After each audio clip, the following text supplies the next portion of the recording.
મિત્ર, જો હું ક્યાંક બાર ગમલો જાઉં ને એને આખું તો તારે તોફાન કરવાનું નહીં, એ તારી મમ્મીનું ધ્યાન રાખવાનું, બરાબર?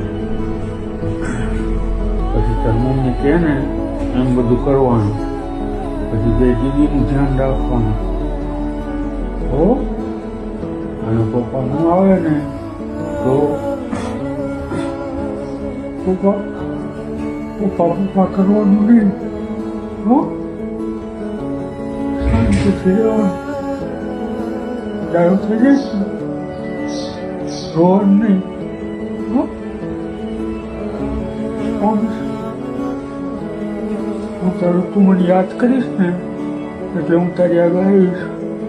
હો હું તારું ધ્યાન રાખીશ.